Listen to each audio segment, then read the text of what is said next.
Hello students, प्रयास academy के online platform पे आपका हार्दिक स्वागत है। हम लोग उत्तर प्रदेश के इतिहास की आज बातें करेंगे।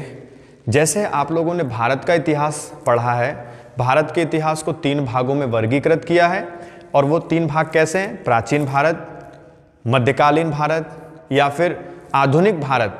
आपने जैसे इतिहास को 3 भागों में वर्गीकृत किया है, वैसे ही हम लोग बिल्कुल सेम उसका वर्गीकरण करके उत्तर प्रदेश के इतिहास पर हम लोग चर्चाएं करेंगे। जैसे प्राचीन भारत में जिन जिन तथ्यों को आपने पढ़ा था, उन्हीं तथ्यों को हम लोग उत्तर प्रदेश में भी उठा करके चलते हैं। जैसे अगर हम लोगों ने बातें की थी कि उत्तर प्रदेश में हम लोग प्राचीन इतिहास को अगर हम उठाएं तो प्राचीन इतिहास के जो साक्ष्य होंगे, प्राचीन इतिहास के जो तथ्य होंगे, उनको हम लोग कहीं ना कहीं पढ़ने का पहले प्रयास करते हैं। उत्तर प्रदेश का प्राचीन इतिहास, जैसे सबसे पहले प्राचीन भारत के इतिहास में हम लोगों ने पाषाण काल के बारे में जाना था, तो उत्तर प्रदेश में पाषाण काल से संबंधित जो जो प्रमाण मिले हैं वो उत्तर प्रदेश के किन जिलों से मिले हैं, हम सिर्फ उतनी ही चर्चाएं करेंगे, क्योंकि हमारा ये पूरा का पूरा भारत का भूगोल नहीं है। सिर्फ और सिर्फ पाषाण काल से संबंधित जो उत्तर प्रदेश में जो जहां जहां साक्ष्य मिले, हम उनकी चर्चाएं करते हैं। जैसे ताम्र पाषाण काल की जब बात करेंगे, ताम्र पाषाण काल की जब बात करेंगे तो ताम्र पाषाण काल के समय उत्तर प्रदेश के मेरठ में और उत्तर प्रदेश के सहारनपुर में कुछ साक्ष्य हमको देखने को मिलते हैं। उत्तर प्रदेश में पुरा पाषाणिक सभ्यता की अगर हम लोग बात करें तो इसके साक्ष्य हमें इलाहाबाद में, और इलाहाबाद में कौन सी? बेलन नदी घाटी में देखने को मिलेंगे, और सोनभद्र की सिंगरौली की घाटी में देखने को मिलेंगे, और चंदौली की चकिया में कुछ साक्ष्य ऐसे देखने को मिलेंगे। जैसे सबसे पहले पुराने चावल के साक्ष्य कहाँ मिले हैं? तो सबसे पुराने चावल के साक्ष्य हम लोगों को सबसे पहले जानकारी जो मिली थी वो प्रयागराज के कोल्डी हवा में मिली थी। फिर नवीनतम जानकारी मिल गई कि नहीं, अब तो हमें उस कोल्डी हवा में जो साक्ष्य मिले थे उससे भी ज्यादा पुराने चावल के साक्ष्य मिल गए हैं। तो जब पुराने चावल के साक्ष्य उससे भी ज्यादा मिल गए हैं तो हम लोगों ने उसको नवीनतम कहीं ना कहीं आधार मान करके भी उनको भी स्थापित करने का कार्य किया है। मतलब कि उत्तर प्रदेश में आपने देखा था कि पाषाण काल का वर्गीकरण आधार किन किन जिलों में इसके साक्ष्य मिले हैं, और यहाँ पर पुरा पाषाण काल की हम लोग बात करेंगे तो इलाहाबाद में बेलन नदी घाटी, इलाहाबाद में आपकी कोल्डी हवा, सोनभद्र में आपकी सिंगरौली की घाटी से और चंदौली की घाटी से कुछ साक्ष्य हमें देखने को मिलेंगे। जैसे इलाहाबाद विश्वविद्यालय के प्रोफेसर जो हैं आपके आर शर्मा के निर्देशन में बेलन घाटी के गड्ढों की खुदाई की गई थी, तब जाकर के हमको कहीं ना कहीं पता चला था कि हाँ, ये जो आपकी बेलन घाटी इलाहाबाद की है, यहाँ पर हमें पुराने कहीं ना कहीं जो कुछ साक्ष्य मिले हैं ये आपके किससे? ये पाषाण काल से संबंधित कहीं ना कहीं हैं। बेलन घाटी के पुरातात्विक स्थल, जैसे आपका कौन सा बेलन घाटी का सबसे पुरातात्विक स्थल जो है वो आपका कौन सा है? लोहा दा नाला से पाषाण उपकरण सहित कुछ अस्थि निर्मित देवी की मूर्तियां भी प्राप्त हुई हैं। अर्थात कुछ पाषाण पत्थर के बने हुए कुछ औजार मिले हैं, वो हमें कहाँ मिले हैं? वो हमें लोहा दा नाला में मिले हैं। कहाँ पर? ये बेलन घाटी प्रयागराज के पास। मध्यकालीन पाषाण युग के मानव के कुछ अवशेष हमें उत्तर प्रदेश के प्रतापगढ़ से मिले हैं, और उत्तर प्रदेश के प्रतापगढ़ के कहां से? सराय नहार से मिले हैं। कहां से मिले? सराय नहार से मिले हैं। और कुछ महादेवा से भी हम लोगों को कुछ अवशेष ऐसे मानव के प्राप्त हुए हैं कि ये मानव जो हैं ये मध्य पाषाण युग के मानव के कहीं ना कहीं कुछ अवशेष देखने को मिले हैं। नवीनतम उत्खनन के आधार पर अगर हम देखेंगे तो भारतीय उपमहाद्वीप में सबसे पुराना कृषि का साक्ष्य जो है वो हमारा कहाँ मिला है? संत कबीर नगर में मिला है। कि अगर हम लोग देखेंगे पूरे भारतीय उपमहाद्वीप में जो सबसे ज्यादा नवीनतम जो अभी कृषि का साक्ष्य जो मिला है वो हमें उत्तर प्रदेश के संत कबीर नगर से देखने को मिलता है। जबकि सबसे पहले हम लोगों ने जो कहीं ना कहीं चावल के जो साक्ष्य प्राप्त किए थे वो इलाहाबाद के कोल्डी हवा से किए थे प्राप्त। कहाँ से किए थे? कोल्डी हवा से हम लोगों ने सबसे पहले प्राप्त किए थे साक्ष्य। अगर हम लोग बात करते हैं तो संत कबीर नगर जो है आपके यहाँ पर अभी हाल ही फिलहाल में कृषि के नवीनतम साक्ष्य प्राप्त किए गए हैं, जो कि आपके संत कबीर नगर के पास में एक गांव पड़ेगा, लहुरा देव पड़ेगा। कौन सा गांव पड़ेगा? लहुरा देव पड़ेगा। इस लहुरा देव में ही सबसे पहले और सबसे नवीनतम अभी कृषि के कुछ साक्ष्य प्राप्त मिले हैं। यहाँ पे अनुमान लगाया जा रहा है कि लगभग 8000 ईसा पूर्व से 9000 ईसा पूर्व पुराने कहीं ना कहीं चावल के प्रमाण देखे जा सकते हैं। जबकि कोल्डी हवा में आप देखेंगे तो लगभग 6000 ईसा पूर्व से लेकर के 7000 ईसा पूर्व तक के कहीं ना कहीं वहां पर प्रमाण मिले थे, और ये उससे भी ज्यादा कहीं ना कहीं पुराने कहीं ना कहीं चावल के कुछ साक्ष्य देखने को मिलते हैं। सराय नहार जो आपका प्रतापगढ़ में है, मिर्जापुर, सोनभद्र, बुंदेलखंड की खुदाई में नवपाषाण कालीन औजार एवं हथियार देखने को मिलते हैं। अर्थात उस समय का जो मानव था वो क्या करता था, उस समय का मानव जो था वो यही पत्थर के अपने औजार बनाता था और इन्हीं पत्थर के औजारों से कहीं ना कहीं जंगल में रहकर के शिकार करता था और जंगल में रहकर के शिकार करने के बाद में उन्हीं को खाता था। अर्थात आपने जाना होगा कि पाषाण काल युग में, पाषाण काल में मानव जो था वो क्या करता था, प्रस्तर अर्थात पत्थर का प्रयोग करके जंगली जानवरों को मार करके खाता था और उनको अपना भोजन बनाने के बाद पेट कहीं ना कहीं भरता। धीरे धीरे मानव का विकास हुआ। धीरे धीरे मानव का विकास जब हुआ तो उसने आग की खोज की, उन्हीं जानवरों को पका करके उसने खाना शुरू किया, भूंज करके उसने खाना शुरू किया, स्वाद आया। धीरे धीरे मानव कहीं ना कहीं और अधिक विकसित हुआ। उसने सबसे पहले क्या काम किया, गेहूं और जौ जैसे कहीं ना कहीं खाद्यान्न को कहीं ना कहीं करना शुरू कर दिया। तो अब ये धीरे धीरे फसल की ओर आ गए, व्यापार की ओर आएंगे, तब आप देखेंगे कि आग की खोज हो गई, पहिए का आविष्कार हो गया। इस तरीके कहीं ना कहीं आप इतिहास में चीजों को जाने हैं। अभी हम लोगों ने बात की थी कि सराय नहार जो है ये प्रतापगढ़ में, मिर्जापुर में, सोनभद्र, बुंदेलखंड की खुदाई में नवपाषाण कालीन औजार हथियार मिले थे।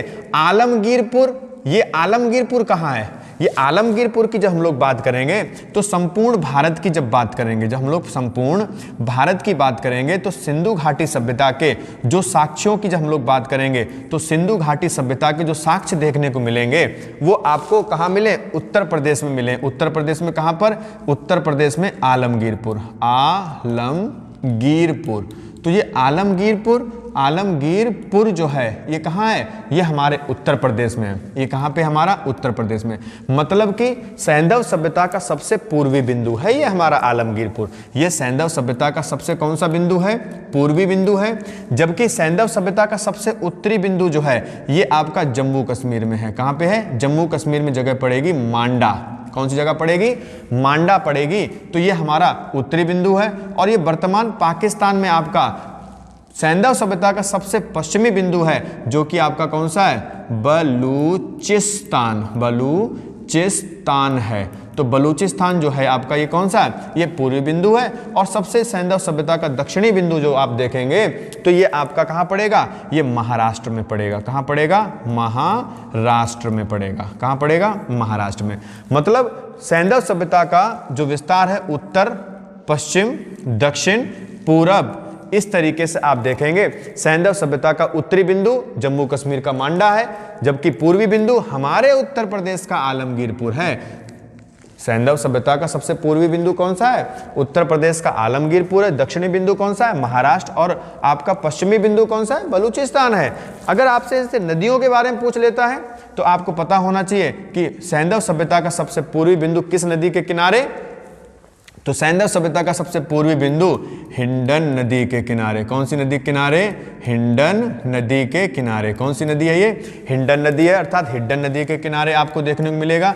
सबसे आपका दक्षिणी बिंदु जो मिलेगा इसको हम लोग बोल सकते हैं कौन सी नदी, प्रवरा नदी। कौन सा बोल सकते हैं, प्रवरा नदी, या फिर इसको बोल सकते हैं गोदावरी नदी बोल सकते हैं। क्लियर हुआ, गोदावरी नदी। बलूचिस्तान में दाशक नदी, कौन सी नदी, दाशक नदी या फिर दास्क नदी। और जम्मू कश्मीर के मांडा में कौन सी नदी है, चिनाव नदी। मतलब कि सिंधु घाटी सभ्यता का उत्तरी बिंदु का विस्तार चिनाव नदी, सिंधु घाटी सभ्यता का पूर्वी बिंदु का विस्तार हिंडन नदी, सिंधु घाटी सभ्यता का पश्चिमी विस्तार आपका जो देखने को मिलेगा दास्क नदी या फिर दासक नदी। और इसके दक्षिणी विस्तार अगर आप देखेंगे तो आपको देखने को मिलेगा प्रवरा नदी या फिर गोदावरी नदी। अर्थात हम लोगों ने बात की थी कि आलमगीरपुर जो है ये हड़प्पा सभ्यता के अवशेषों से कहीं ना कहीं पहचाना गया है। अर्थात हड़प्पा सभ्यता का सबसे पूरब की ओर विस्तार जो है वो उत्तर प्रदेश के आलमगीरपुर तक ही कहीं ना कहीं देखा गया। इसी आलमगीरपुर से कपास की खेती के भी कुछ साक्ष्य प्राप्त हुए हैं। अर्थात सबसे पहले कपास के सबसे प्राचीनतम साक्ष्य जो हैं ये सैंधव सभ्यता के लोगों द्वारा कहीं ना कहीं पहचाने गए हैं। 16 में से 8 महाजनपद जो हैं ये हमारे उत्तर प्रदेश में ही देखने को मिलेंगे। 16 में से कितने महाजनपद, 8 महाजनपद जो हैं वो हमारे उत्तर प्रदेश में देखने को मिलेंगे। जैसे आपका कुरु महाजनपद, पांचाल महाजनपद, काशी, कोसल, सूरसेन, चेंदी, वत्स और मल्ल जो आपके हैं महाजनपद, ये आपके हमारे उत्तर प्रदेश में देखने को मिलेंगे। अर्थात कुल 16 महाजनपद में से 8 महाजनपदों का विस्तार जो है वो कहाँ, उत्तर प्रदेश में ही देखने को मिला है। सबसे बड़ा महाजनपद आपका पांचाल महाजनपद हुआ करता था, अर्थात इसकी 2 राजधानियां हुआ करती थी, आहिच्य और काम्पिल। ये पांचाल इसलिए बताया क्योंकि पांचाल महाजनपद जो है ये किससे है संबंधित, फर्रुखाबाद से संबंधित है। अब वर्तमान में पांचाल महाजनपद फर्रुखाबाद, कंपिल, रुहेलखंड, बरेली तक कहीं ना कहीं विस्तृत कहीं ना कहीं महाजनपद था। इन सब की राजधानियां भी हम लोग अभी जानते हैं। कुशीनगर पर हुणों का आक्रमण जो हुआ था उसके कहीं ना कहीं साक्ष्य मिले हैं, और हुणों का आक्रमण जो है वो किस के शासनकाल में सबसे पहले हुआ था, इस पर कहीं ना कहीं आपको कमेंट लिख करके बताना है कि सर्वप्रथम हुणों का आक्रमण जो है वो किसके शासनकाल में हुआ था। कुशीनगर में गौतम बुद्ध ने 483 ईसा पूर्व में महापरिनिर्वाण प्राप्त किया था। अर्थात कहीं ना कहीं जो महात्मा बुद्ध थे उन्होंने अपने जो प्राण त्यागे थे, उनके जो प्राण कहीं ना कहीं जो शरीर उन्होंने कहीं ना कहीं शरीर से जो उन्होंने प्राण त्यागे थे वो कहाँ पर त्यागे थे, कुशीनगर में। और ये महापरिनिर्वाण जो है ये पाली भाषा का शब्द है। ये कौन सा है, पाली भाषा का शब्द है। नेक्स्ट, अशोक का जो 14वां शिलालेख है वो कहाँ पे, कहाँ पे कालसी में है, और वर्तमान में ये कहाँ पे मिलेगा आपको, उत्तराखंड में मिलेगा। इसको कहीं ना कहीं कलासी के नाम से भी जाना जाता है। गौतम बुद्ध का अधिकांश जीवन उत्तर प्रदेश में ही व्यतीत हुआ था, और गौतम बुद्ध ने वर्षा ऋतु में अधिकांश समय कोसल राज्य में व्यतीत किया था। कहाँ पे बिताया था, कोसल राज्य में व्यतीत किया था। अगर आपने हाल ही फिलहाल का पेपर दिया है तो उसमें पूछा गया था महात्मा बुद्ध ने जो अधिकांश समय जो अपना व्यतीत किया था वर्षा ऋतु में, वो उत्तर प्रदेश के किस जिले में व्यतीत किया था, उत्तर प्रदेश के किस जनपद में, कोसल महाजनपद में कहीं ना कहीं इन्होंने क्या किया था, व्यतीत किया था। वर्तमान में कोसल का विस्तार जो है वो कहाँ तक है, वर्तमान में कोसल का विस्तार कहां पर है, इस पे आपको कहीं ना कहीं जानना है। इतिहास की क्लास में हम लोगों ने कोसल महाजनपद के बारे में हम लोगों ने बात की थी कि कोसल महाजनपद का उदय कैसे हुआ था, यहाँ पे शासन करने वाले राजा कौन से थे, कोसल महाजनपद का परस्पर विरोध किसके साथ रहता था। तो इन पे हम लोगों ने चर्चाएं की थी और बातें हम लोगों ने कहीं ना कहीं क्लास में भी की थी। जैसे हमने बात की शक्तिमती जो है आपका ये बांदा के निकट है, और ये किस महाजनपद की, चेंदी महाजनपद की राजधानी हुआ करती। अयोध्या का प्राचीनतम नाम जो है वो क्या है, अयाजसा है। क्या नाम है, अयाजसा है। अर्थात कहीं ना कहीं अयोध्या का पुराना जो नाम है वो क्या है, अयाजसा है।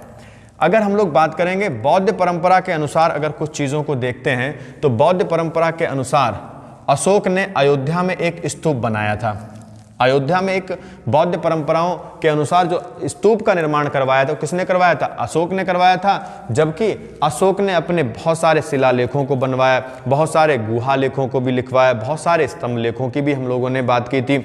लेकिन हम इनकी बात अभी यहाँ पर नहीं कर रहे हैं। क्यों, क्योंकि हम लोग यूपी का लेके चल रहे हैं, समय थोड़ा सा कम है। अगर हम एक चर्चा पर अगर एक विषय को बताना शुरू करेंगे तो समय ज़्यादा कहीं ना कहीं लगेगा। तो अभी देखते हैं जैन ग्रंथों के अनुसार आदिनाथ सहित 5 तीर्थकरों की जन्म भूमि जो है वो कहां पर है, अयोध्या। कहां पर, हमारे उत्तर प्रदेश में ही देखने को मिलेगी। कन्नौज पर अगर हम लोग बात करेंगे तो गुज्जर और प्रतिहार, पाल और राष्ट्रकूटों के बीच बराबर कहीं ना कहीं संघर्ष देखने को आपको मिलेगा, और सबसे लंबे समय तक गुज्जर और प्रतिहारों ने कन्नौज पर शासन किया है। 1018 से 1019 में महमूद गजनवी ने कन्नौज पर आक्रमण किया था। ये मध्यकालीन का टाइम ड्यूरेशन आ चुका है।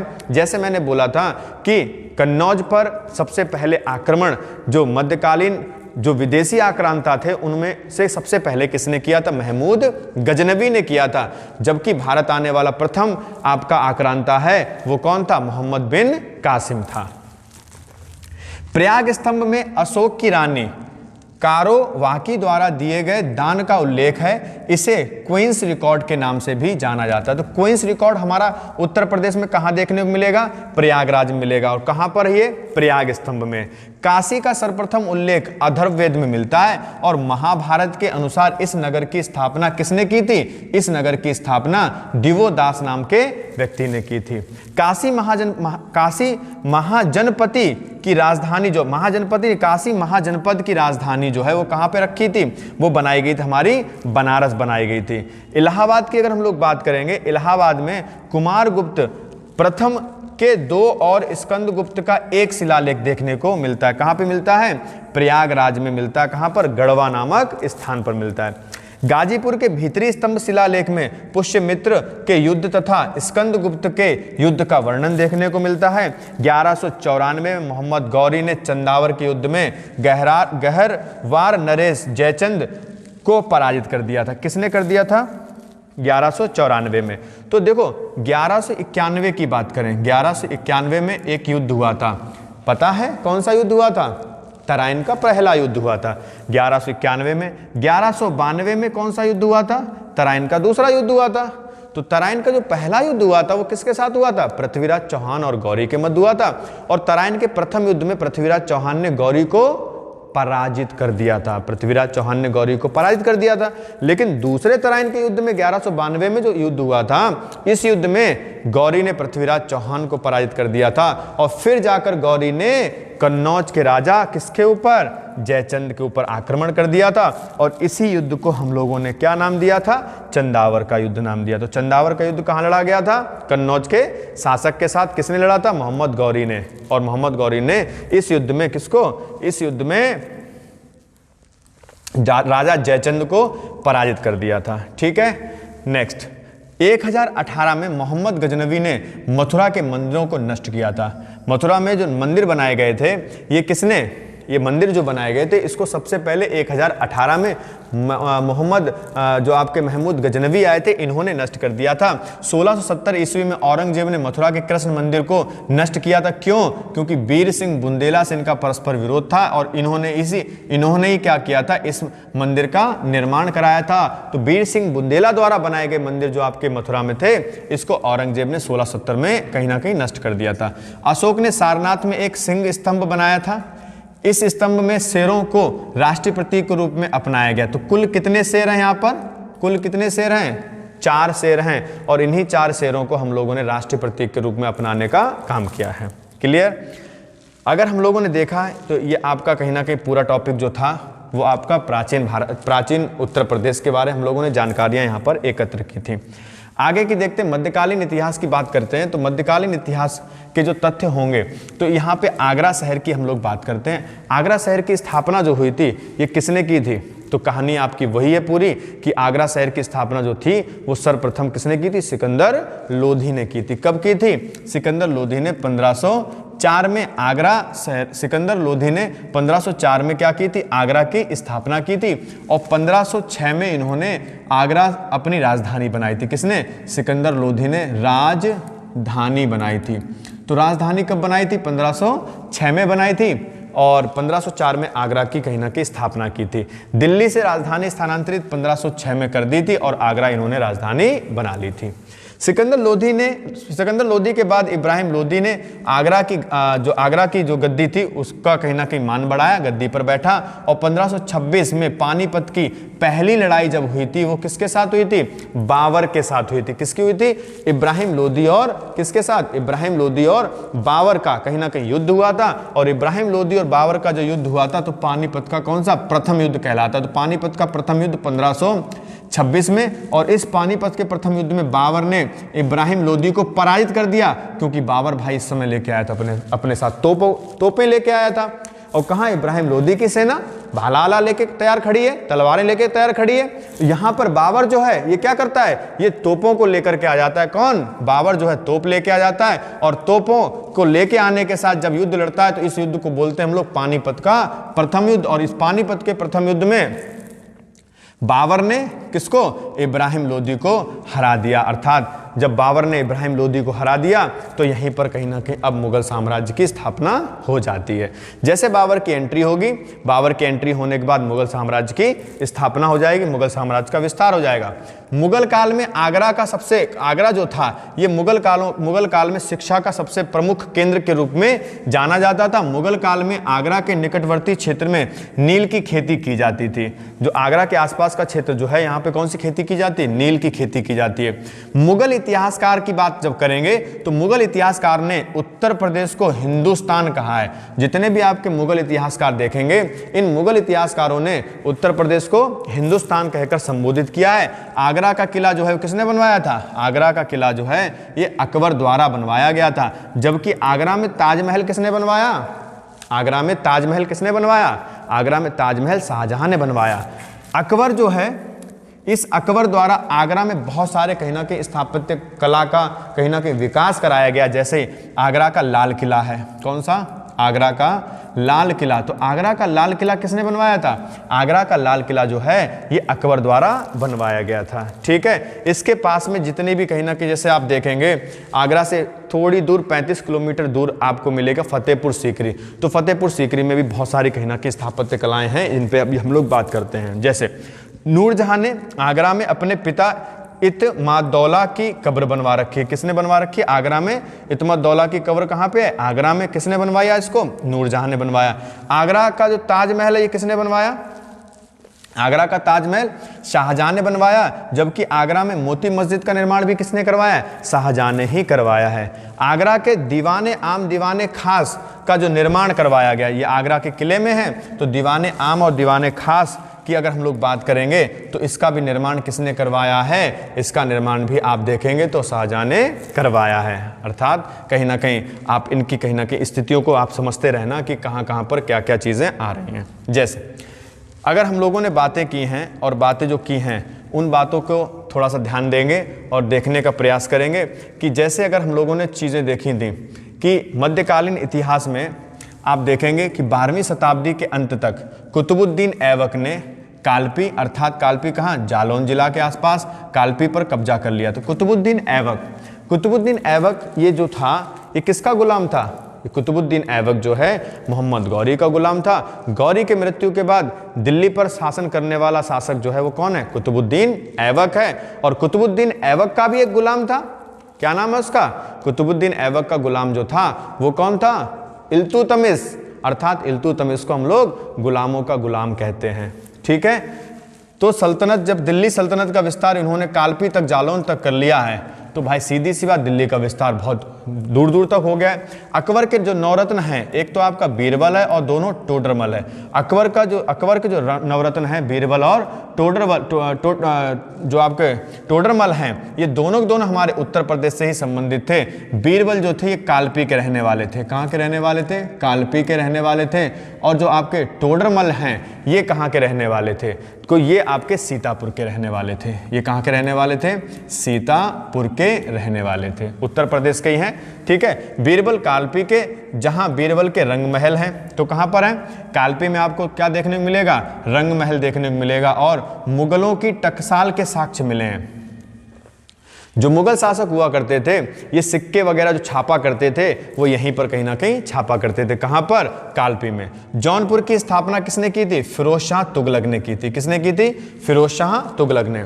शिकार करने के लिए जब जाया करते थे तो आगरा के आगे फिरोजाबाद होते हुए जौनपुर तक कहीं ना कहीं शिकार करने चले जाया करते थे। तो जब शिकार करने जाया करते थे तो वहां पर कहीं ना कहीं ठहरने के लिए, सेना को विश्राम करने के लिए, भोजन वोजन करने के लिए एक जगह की आवश्यकता थी। तो इन्होंने कहा, इन्होंने यहीं पर आकर के सबसे पहले एक शहर बसाया और इस शहर को क्या नाम दिया? जौनपुर नाम दिया। तो जौनपुर जो ये बसाया है इन्होंने, तो जौनपुर किसकी याद में बसाया इन्होंने? तो जौनपुर जो बसाया इन्होंने ये किसकी याद में? अपने भाई जौना खां की याद में बसाया। जौना खां का पूरा नाम क्या है? जौना खां का पूरा नाम मोहम्मद बिन तुगलक।